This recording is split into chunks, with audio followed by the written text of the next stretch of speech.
jí alára kẹrìnlélógún bàbá gbogbo. Alhamdulillah rabbil alamin wassalatu wassalam ala rasulil karim wa ala alihi wa sahabihi wa sallim. Na adúpẹ́ fọ́lọ́run bá wa, ọba wọn náà la dúpẹ́ fún, bá tó ṣe wá ní mùsùlùmí. A ṣe àlékún ìkẹ́ àti ìgẹ̀ fún Rasulullah sallallahu alaihi wasallam. Ọlọ́run dákun bá a ṣàlékún kẹfà nàbí o, òun àtàwọn aráàlú àtàwọn sàhábà rẹ̀. Kí ìkẹ́ kó máa lọ títí ó fi dórí ẹnìkankan wa. Àmín. Bákan náà, orúkọ tèmi ni Abdulqudus bun Ahmadu bun Ogida. Abdulqudus ọmọ Ahmadu ọmọ Ogida. Bákan náà, Ọlọ́run jọ̀ọ́ dákun, iléeṣẹ́ yìí Jígí Alára Media Concept àti ọ̀gá wa tó ní iléeṣẹ́ yìí Adé ọmọ Bánkọ́lé, Ọlọ́run jọ̀ọ́ dákun, àpadà sí ibú Ọlọ́run má jẹ́ ó dé bá yín o, àti gbogbo àwọn olùkúnlọ́wọ́ pátápátá Ọlọ́run jọ̀ọ́ àpadà sí ibú Ọlọ́run má jẹ́ ó dé bá yín náà láéláé. Ọlọ́run dákun, iléeṣẹ́ Ọlọ́run má jẹ́ ó jóná, iléeṣẹ́ Ọlọ́run má jẹ́ ó bàjẹ́, Ọlọ́run òkè Ọlọ́run má jẹ́ ó máa lọ. La hawla la quwwata illa billahil azim. Àbáni a máa dárúkọ ṣùgbọ́n torí àsìkò wa. Adúpẹ́ fọ́lọ́run bá wa o, torí in tí Ramadan dín lónìí, Ramadan di 29 lónìí tílẹ̀ bá ṣú. Eléyìí jẹ́ kó yé wa yí pé ẹ̀yin ọmọ ìyànú ẹ̀sìn, a ní bùkátà sí láti gbọ́ ohun tó yẹ ká mọ̀ nínú ẹ̀. Ní pé a ti bọ́ sí ọwọ́ gbẹ̀yìn Ramadan. Ramadan rè a ti bọ́ sí ọwọ́ gbẹ̀yìn ẹ̀. Gẹ́gẹ́ bí kí wá ní ojúṣe wa, àbí kí ni Ànábì sallallahu alaihi wasallam tí máa ń ṣe ní ọwọ́ gbẹ̀yìn Ramadan yìí. Ànábì sallallahu alaihi wasallam, Ànábì jóyè wa wípé ó máa ń ṣe nǹkan kan tí wọ́n ń pè ní al-i'tikaf. Òun gangan la fẹ́ mú ẹnubà. Kí ni al-i'tikaf? Ọlọ́run bá dẹ́ẹ̀dà gangan fúnra ara rẹ̀ ló pa wá láṣẹ rẹ̀ nínú Qur'an al-Karim, nínú Suratul Baqarah. Ọlọ́run bá sọ wípé wa'akifuna. Ọlọ́run bá sọ pé ẹ kọ́ra dúró ní fil masajid, ẹ kọ́ra dúró nínú mọ́sálásí. Ìtumọ̀ rẹ̀ ni pé ní ọwọ́ gbẹ̀yìn Ramadan ẹ wà ní ìmọ̀ ṣe i'tikaf. Kí ni a fẹ́ rí gbọ́yé ń bẹ̀ ni pé al-i'tikaf yìí, Ànábì sallallahu alaihi wasallam, Ànábì ìmọ̀ ṣe nínú mọ́sálásí ni. Ìgbà wo ló wà máa ń ṣe awakhirul asharul ayyam, ó máa ń ṣe ní ìgbẹ̀yìn mẹ́wàá gbẹ̀yìn Ramadan ní ti máa ń ṣe i'tikaf rẹ̀. Gẹ́gẹ́ bí hadith wa tí ìyá Abu Hurairah radiyallahu anhu tó gbà wá sọ pé Ànábì sallallahu alaihi wasallam, oníṣẹ́ńlá sallallahu alaihi wasallam, ó máa ń bẹ nínú mọ́sálásí tí máa ń ṣe i'tikaf rẹ̀ ní àwọ̀ gbẹ̀yìn Ramadan. Ìyàwó Aisha náà radiyallahu anha wá gba hadith kan wá ní ọ̀rọ̀ kan wá lẹ́tù Ànábì sallallahu alaihi wasallam. Ó sọ wípé Ànábì tó bá ti di ọwọ́ gbẹ̀yìn, nígbà tí abẹ́bá ti sọ pé Ramadan kù tó wọ 21 báyìí, Ànábì máa ń fún ṣòkòtò rẹ̀ lé ni. Tó ṣe wípé kò ìtumọ̀ pé Ànábì máa ń fún ṣòkòtò rẹ̀ lé, kò ní súnmọ́ àwọn ìyàwó rẹ̀, yóò wá lọ wọ̀ sínú mọ́sálásí láti máa bá ọba adẹ́dà, láti máa fi wá òru kíni, òru Laylatul Qadri. Torí pé nínú ọwọ́ gbẹ̀yìn Ramadan yìí láti máa tún wá wò pé òru Laylatul Qadri á tún máa fẹ́ wà nínú ẹ̀ náà. Ṣùgbọ́n ìta wá fẹ́ gbọ́ yìí ni pé i'tikaf wa yìí,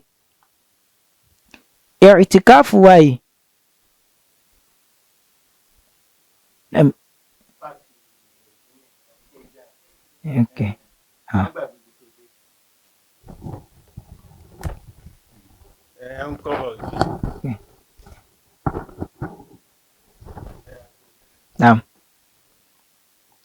Naam, i'tikaf wa yìí, Ànábì sallallahu alaihi wasallam, ó jẹ́ lára súnnà Ànábì sallallahu alaihi wasallam. Torí pé Ànábì máa ń ṣe ní ọwọ́ gbẹ̀yìn Ramadan, mẹ́wàá gbẹ̀yìn Ramadan. Torí pé ṣé àwa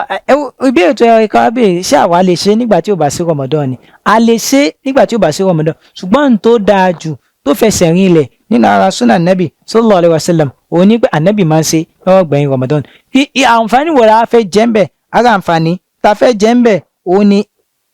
Laylatul Qadri torí pé ní láàrin ọwọ́ gbẹ̀yìn mẹ́wàá gbẹ̀yìn Ramadan yìí á jẹ àǹfààní Laylatul Qadri ń bẹ òru Laylatul Qadri tí Ọlọ́run bá gẹ́gẹ́ fúnra ara rẹ̀ tó ó sọ àyà kan tí ń pè ní Suratul Qadri tó sọ ní Qadri wọ́n á sọ pé Laylatul Qadri khayrun min alfi shahr ó ní pé ẹ̀wí òru Laylatul Qadri yìí ó lóore ju ẹgbẹẹgbẹ̀rún oṣù lọ eléyìí jẹ́ kó yé wa pé òru láàrin ìgbà wà ní Laylatul Qadri máa ń wà àárín mẹ́wàá gbẹ̀yìn Ramadan ni ẹ̀yọ́ mọ̀ ìyànú ẹ̀sìn ìyá Aisha radiyallahu anha ó sọ pé anna nabiyya sallallahu alayhi wa sallam kana ya'takifu al-'ashra al-awakhir anabi sallallahu alayhi wa sallam imam lọ ṣe ìtìkáf yóò dá dúró ní mẹ́wàá gbẹ̀yìn Ramadan yìí min Ramadan hatta yatawaffahu Allah títí tọ́lọ́run tó fi lọ pàdé tọ́lọ́run bá fi mú ànábì sọ́dọ̀ ìṣesí ànábì ni sallallahu alayhi wa sallam tánàbì máa ń ṣe nígbà tí ànábì wà láàlàyé kí wá ní ó tún máa ń wá nú ẹ̀ ó náà ni pé ànábì máa ń wá òru Laylatul Qadri tí ó ṣe pé láti lè fi ṣe ìbàdát láti lè fi kírun bẹ́ẹ̀ láti lè fi ṣèjọsìn bẹ́ẹ̀ ẹ má jẹ́ àgbàgbé òru Laylatul Qadri yìí àwọn kò sọ pé ó máa fi ń yí kádàrá padà ṣùgbọ́n ní tó dáa jù ó ní pé ká gbìyànjú láti ṣe kòǹgẹ́ Laylatul Qadri pé ìtìkáfù ní pé ilé ìfẹ́ jẹ́ kí a ṣe déédé ọjọ́ Laylatul Qadri torí pé téèyàn ò bá ṣe àwọn ajáàbò ṣe dandan ni ìtìkáfù ni àbí kì í ṣe dandan ṣùgbọ́n wọ́n fẹ́ jẹ́ àmọ́ yìí pé tá a bá gbìyànjú láti máa ṣe ìtìkáfù yóò jẹ́ ká lè ṣe déédé ọjọ́ Laylatul Qadri torí pé ẹni tó bá ṣe pé láti ibi 21 tí Ramadan fi wọ 30 ló fi wà nù mọ́ṣáláṣí tí ò kú òǹbí kankan tó ń kírun ìrun rẹ̀ ò já tí ń gbàwẹ̀ tí ń ṣe dáadáa tí ń ka Kùránì tí ń ṣàwọn nǹkan tó pọ̀ ní òru Laylatul ní òru mẹ́wàá gbẹ̀yìn Ramadan yìí ẹ wo àwọn àǹfààní tí ó jẹ́ ń bẹ̀ àwọn àǹfààní tí ó jẹ́ ń bẹ̀ ó pọ̀ láti nínú òru Laylatul Qadri torí ẹ̀ lọ́ fi wá sọ fún wa in tó dáa jù òní kéèyàn lọ sí ìtìkáf kí wá ní ìdájọ́ ìtìkáf ìtìkáf ní pé láti lọ kóra dúró sínú mọ́ṣáláṣí kí wá ní ìdájọ́ rẹ̀ òun ní pé ìdájọ́ ìtìkáf ní pé èyàn ó ṣe ìtìkáf nínú mọ́ṣáláṣí èwo wá ní mọ́ṣáláṣí tó bá ti ń kí jímà lèyàn ti máa ń ṣe ìtìkáf mọ́ṣáláṣí tó bá ti ṣe yí pé wọn kì í kí jímà ń bẹ̀ èyàn ní ṣe ìtìkáf rẹ̀ torí pé ní tí wọ́n fẹ́ fún wa níbi ìtìkáf wa ni pé a gbọ́dọ̀ kúrò ní àyè ibi tá a wà mọ́ṣáláṣí tó bá ti wá jẹ́ yí pé wọ́n kí jímà ń bí báyìí ohun tó dáa ni pé ká ṣe ìtìkáf ń bẹ̀. bákan náà lára ọlá tí a tún rí níbi ìtìkáf yìí níbi ìlọ mára dúró nínú mọ́ṣáláṣí láti lè fi mọ́ bẹ́ẹ̀ lọ́hùn òun ni pé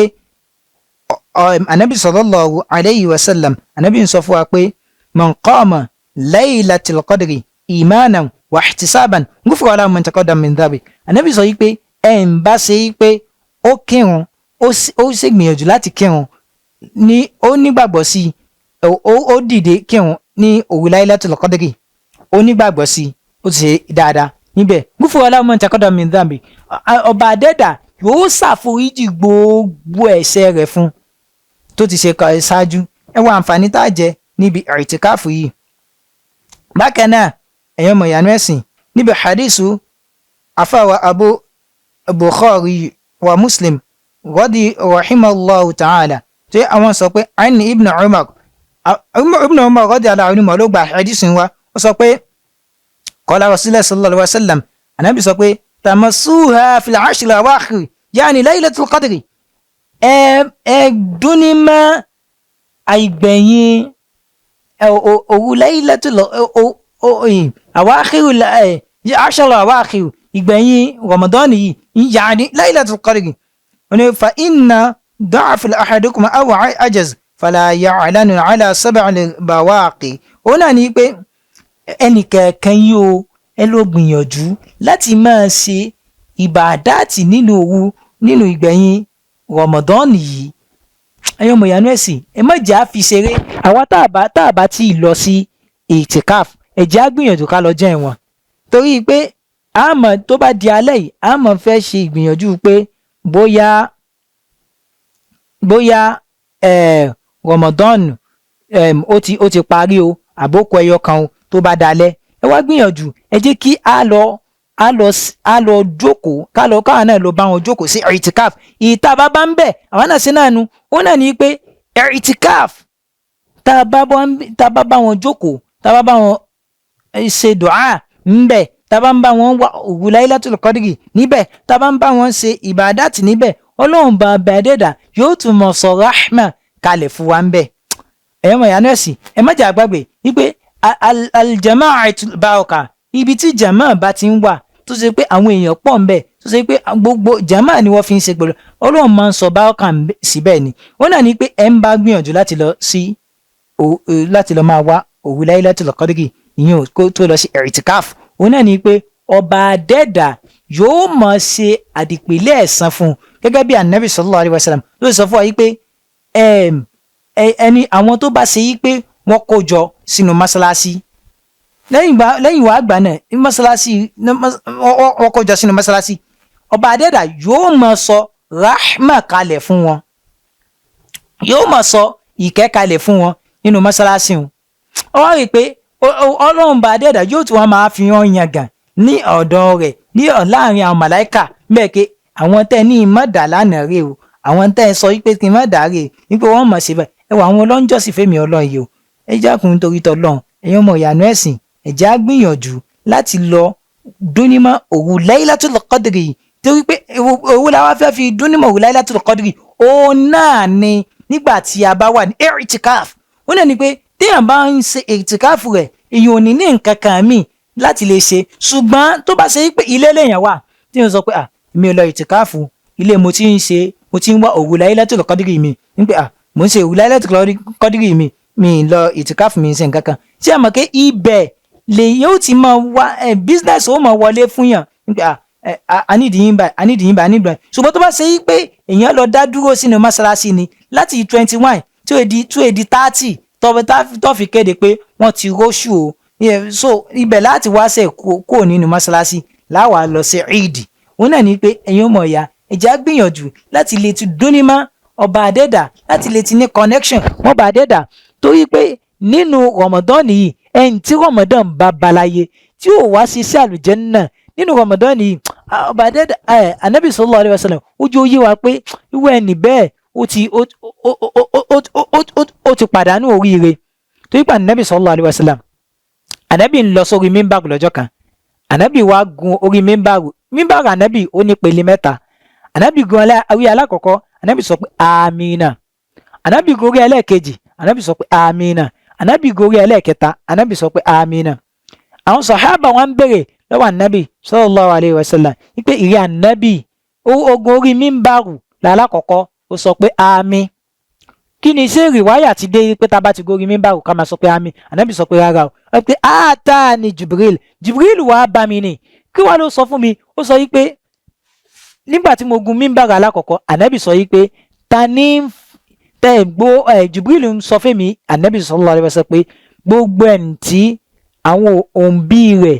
àbí ìkànnù àwọn òǹbí rẹ̀ tó bá bá láyé tí ò wá ṣiṣẹ́ àlùjànnà látara àwọn òbí ẹ̀ méjèèjì yìí àbí ìkànnù àwọn òbí ẹ̀ pé ìwọ ẹni igbe ọlọ́run kò máa bá ànábì sọ pé àmínà. ẹlẹ́ẹ̀kejì ànábì sọ pé Jibril wá bá òun ní pé wọ́n sọ fún òun pé ẹni tí Ramadan bá láyé tí ò wá ṣiṣẹ́ àlùjànnà látara nínú Ramadan yìí ànábì sọ pé igbe ọlọ́run kò máa bá ẹni bẹ́ẹ̀ ànábì sọ pé àmínà. ẹlẹ́ẹ̀kẹta ànábì wá sọ pé gbogbo ẹni tó bá ṣe pé wọ́n dárúkọ èmi ànábì tí ó wá sọ pé sallallahu alayhi wa sallam ànábì sọ pé igbe ọlọ́run Jibril sọ pé igbe ọlọ́run kò máa bá ẹni bẹ́ẹ̀ ànábì sọ pé àmínà. ó náà ní pé ẹ̀rí nǹkan nínú bá wà tó bá jẹ́ pé èèyàn dá wà níbi mọ́ṣáláṣí téèyàn ṣe ìtìkáfù rẹ̀ fún 10 days tó gbẹ̀yìn Ramadan so èèyàn ò lè mọ̀ tọrọ àforíjì ọlọ́run èèyàn ò lè mọ̀ ṣe àwọn dùá èèyàn ò lè mọ̀ tọrọ nítorí pé òun náà ní last 29 tá fi bọ́ sí 30 bóyá tí wọ́n máa rò pé bóyá wọ́rọ́ sí o àbọ̀rọ̀ so tó Ramadan ò gbọ́dọ̀ lọ mọ́yàn lọ́wọ́ kí ẹ̀ má ra foríjì ọlọ́run bákan náà òun ni pé kí wàá ní hadithu tí anabi sallallahu alayhi wa sallam tó kọ́ wa láti máa ṣe nínú òru Laylatul Qadri yìí, àbí ká sọ pé nígbà tá a bá ti wà ní mẹ́wàá gbẹ̀yìn Ramadan yìí. òun náà ni pé hadithu yìí ó wá lé ìyàwó Ummul Mu'minin ìyàwó Aisha ló gba hadithu yìí wá. kí ni ìyàwó Aisha ń sọ fún wa? sọ pé sa'altu Ummul Mu'minin Aisha radiyallahu anha, mo béèrè lọ́wọ́ ìyàwó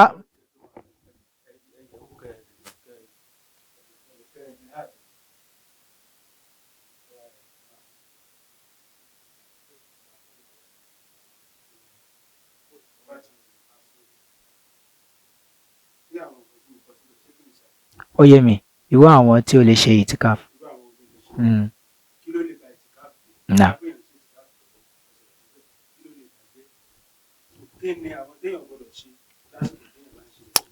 Bẹ́ẹ̀ ni ó yé mi. Alhamdulillah. Naam. Tí kò ní dìkẹ́ tilẹ̀kùn yẹn. Naam. òun náà ní pé ìyàwó Aisha radiyallahu anha ó ń jẹ́ kó yé wa pé rí ànábì tá a bá ti wá wà ní tá a bá ń ṣe ìtìkáfù kí làwọn àdúrà tá a máa ṣe, torí pé oníranran àwọn èèyàn wọ́n ti líìsì dùá kalẹ̀ fún ọba dẹ́ra pé ẹlòmíì ti ní dùá point pé báyìí kékeré kí wàá ní oníranran tá a máa ṣe. kí ni ànábì sọ? ànábì sọ fún yín pé máa sọ pé Allahumma innaka afuwun tuhibbul afwa fa'fu anni, pé fa'fu anna ó ní pé mọ́ tọrọ àdúrà yìí ó ti kó gbogbo nǹkan sínú. ẹ̀ ń fẹ́ owó, àforíjì náà ni ọba àdẹ́dà. ẹni téèyàn bá ti nífẹ̀ẹ́ èèyàn, ẹ dákun kí lèèyàn tún wá? tá bá jọ síra wọn, ẹni tẹ́ ẹ bá nífẹ̀ẹ́ sí ẹ fún lówó, ẹ ń bá fẹ́ nífẹ̀ẹ́ sí ẹ mú mọ́ra, ẹ ń tá bá nífẹ̀ẹ́ sí ẹ ṣe dáadáa sí. bákan náà ìtìkáàfù ìta wa ń sọ yìí, àwọn wo ni wọ́n la ìtìkáàfù bọ̀ lọ́rùn? àwọn wo ni wọ́n la ìtìkáàfù bọ̀ lọ́rùn? ìtìkáàfù gbogbo ẹ̀ ń bá ti ṣe pé ó jẹ́ àgbàlagbà, gbogbo wọn ni wọ́n la ìtìkáàfù bọ̀ lọ́rùn. gbogbo àgbàlagbà pátápátá wọ́n la ìtìkáàfù bọ̀ lọ́rùn. kí ni ẹ̀rí wa? ẹ̀rí wa ni pé anabi sallallahu alayhi wa sallam, anabi jẹ́ ó yé wa pé tí tó bá ti lè ti di mẹ́wàá gbẹ̀yìn Ramadan, kí lóò anabi máa ń ṣe? anabi máa ń fún ṣòkòtò rẹ̀ pin báyìí ni. anabi ó wá sọ fún àwọn ará ilé rẹ̀ pé ó yá ẹ̀yin náà ẹ gbìyànjú láti máa kírun, ẹ má já ìrun láìlátù, ẹ má já ìrun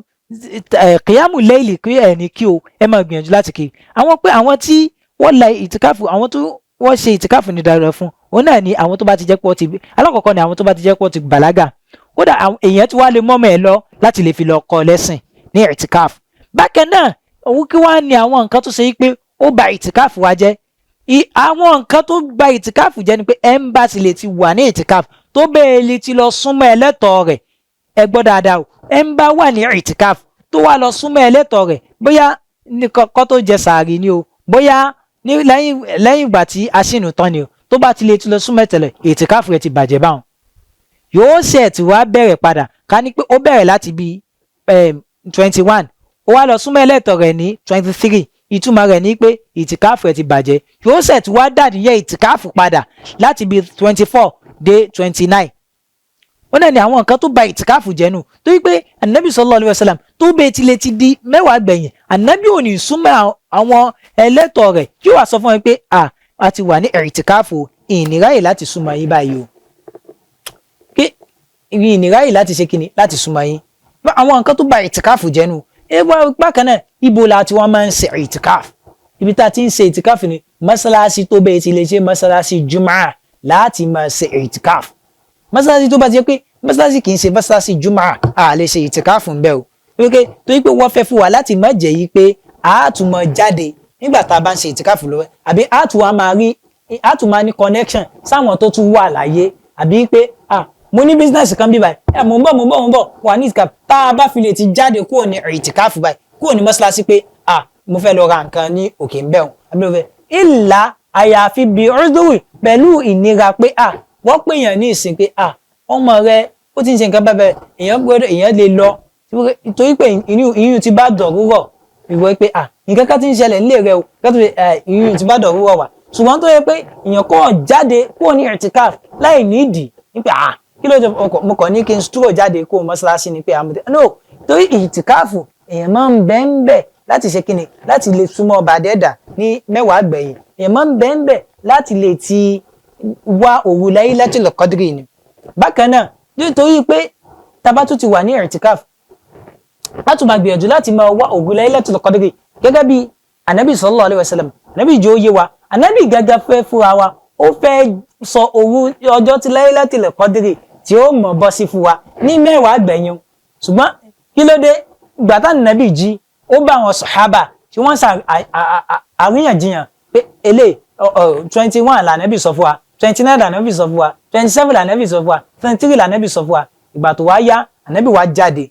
sí wọn ànàbì wá sọ pé mo bá yín tẹ̀ ń ṣe ìfàǹfà lórí pé ọjọ́ tí Laylatul Qadri kọ́ ànàbì wá sọ pé wọ́n sọ fún mi lójú oorun mi ṣùgbọ́n mo ti gbàgbé nígbà tí mo bá yín tí ẹ̀ ń ṣe ìfàǹfà eléyìí tí wọ́n fẹ́ jẹ́kọ̀ọ́ fún wa ìyẹn ọmọ ìyanu ẹ̀sìn ẹ jẹ́ á ṣọ́ra fún ìmọ̀ ṣe ìfàǹfà argument kò dánú ẹ̀sìn wa kẹ́kọ̀ọ́ máa argue nǹkan kankan ànábì bá wọn tán argue ni ó ló fi gbàgbé kí ló ànábì wa sọ ànábì wa ní ẹ máa wá òru Laylatul Qadri ọjọ́ tí Laylatul Qadri tí ó bọ̀ sí ẹ máa wá sí 21 23 25 27 29 gbogbo àwọn odd numbers tó wà ní tó wà ní ọwọ́ ọ̀gbẹ̀yìn Ramadan ànábì ni ẹ máa wá síbẹ̀ ànábì wa sọ pé àwọn àpẹẹrẹ wo lẹ́ẹ̀tù rí ní ọjọ́ yìí òun náà ni pé ọjọ́ yóò kúlù tó ṣe yí pé yóò dàbí kójò rọ̀ lọ́jọ́ ọjọ́ ó súnmọ́ kójò rọ̀ torí pé ànábì sọ pé lójú àlá mi mo rí tí mo kírun tí mo gbórí lé bí ẹ̀rọ̀fọ̀ báyìí tí ibi tí mo gbórí lẹ̀ ń wá tutù ìtumọ̀ rẹ̀ ni pé ànábì jọ yé wa pé ọjọ́ yóò dàbí pé òjò rọ̀ ní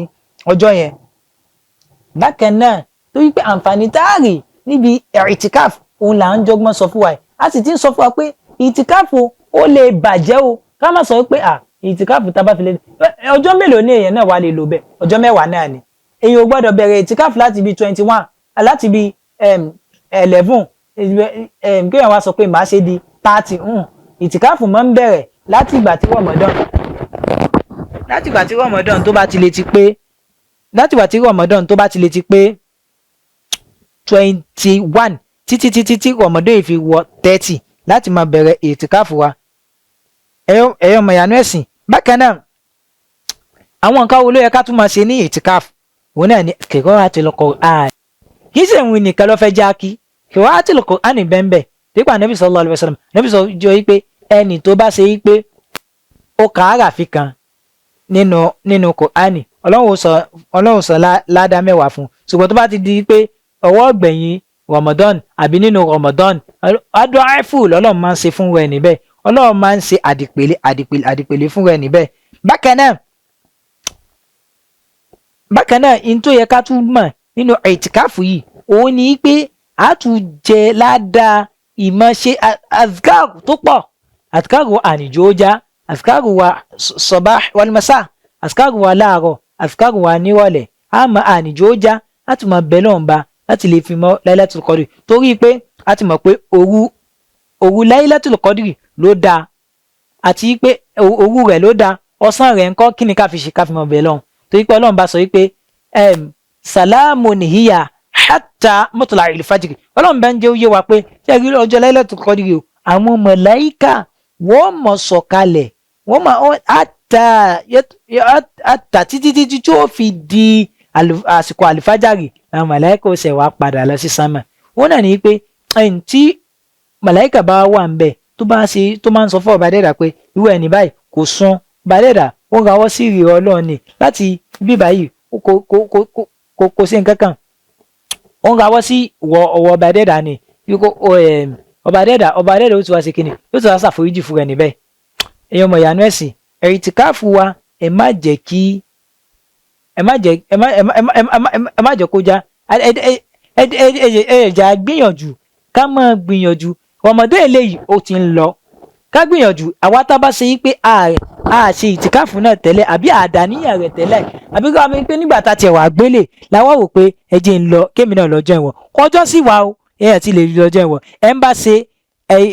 ọjọ́ kan yóò gbà ládàá ọjọ́ kan ẹ bá sì yẹ ọjọ́ mẹ́wàá yóò gbà ládàá ọjọ́ mẹ́wàá ó náà ní pé ọlọ́run jọ̀ọ́ dákun gbogbo ń tá a ṣe nínú Ramadan yìí ọlọ́run jọ̀ọ́ dákun má ṣe ní ìrègbè fún wa o ọlọ́run jọ̀ọ́ dákun jábá ní ẹ̀san lọ́dọ̀ rẹ ọlọ́run àti wá nígbàgbọ́ sí i lára àwọn ẹ̀san tí ìwọ ọba dẹ́dà sọ pé ó ṣe fún wa ó náà ni gúfèrè ọ̀làhú mẹ́ǹtà kọ́ dàmídàmí ó náà ni pé ìwọ ọba dẹ́dà sọ pé ó ṣàforíjì gbogbo ẹ̀ṣẹ̀ fún irú ẹni bẹ́ẹ̀ ọlọ́run jọ̀ọ́ ọlọ́run dákun ṣàforíjì gbogbo ẹ̀ṣẹ̀ wa Ramadan ó kọ́ wa láti wá mọ bí a ṣe lo ìgbésí ayé wa ni ọlọ́run jọ̀ọ́ dákun ṣe dáadáa fún ẹnìkankan wa ilé iṣẹ́ yìí ọlọ́run jọ̀ọ́ dákun mọ́jọ́ lọ máa tẹ̀síwájú Jígí Alára media concept ọlọ́run jọ̀ọ́ dákun bá wa ṣe dáadáa fún wọn ọ̀gá tó ní ilé iṣẹ́ yìí Adé ọmọ Bánkọ́lé ọlọ́run jọ̀ọ́ dákun àtúbọ̀tán yín ọlọ́run má jẹ́ ó dàrú ọlọ́run jọ̀ọ́ dákun bá a ṣe dáadáa fún yín àwọn òṣìṣẹ́ náà tí wọ́n àwọn onígbọ̀wọ́ àti gbogbo olóòtú ni gbogbo wọn pátápátá ọlọ́run jọ̀ọ́ dákun bá a ṣe dáadáa fún yín o má jẹ́ ilé àtọ̀nà tẹ̀yìn náà ọlọ́run má jẹ́ ó bàjẹ́ àpadà sí ibú ọlọ́run má jẹ́ ó dé bá yín ní tí ó wà dé tẹ́ẹ̀fì wa máa bá wọn fowó pìtàn àti tẹ́ẹ̀fì wọn máa fi àlámọ̀rí pìtàn pé èmi náà ti ṣiṣẹ́ nǹkan báyìí rí ọlọ́run má jẹ́ ó dé bá yín la hawla wala quwwata illa billahi al-azim orúkọ tèmi lẹ́ẹ̀kan sí ó náà ní afa Abdulqudusi bon Ahmadu bon Ogidan ọmọ Ahmadu ọmọ Ogidan ọlọ́run jọ̀ọ́ ọmọ kékeré ni mi ọlọ́run jọ̀ọ́ sọ èmi náà di àgbàlagbà la hawla wala quwwata illa billahi al-azim ẹjọ́ nítorí tọ́lọ́run ẹ máa bá wa share rẹ̀ kẹ́sì máa subscribe sórí ẹ̀ ọlọ́run jọ̀ọ́ ojú tẹ̀sí fi ń wò wá ọlọ́run ìjò fọ́ ẹ̀yin olólùfẹ́ wa ọlọ́run bá wa ṣe dáadáa fún yín la hawla wala quwwata illa billahi al-azim wa akhiru da'wana anil hamdulillahi rabbil alamin sallu ala nabiyyil karim.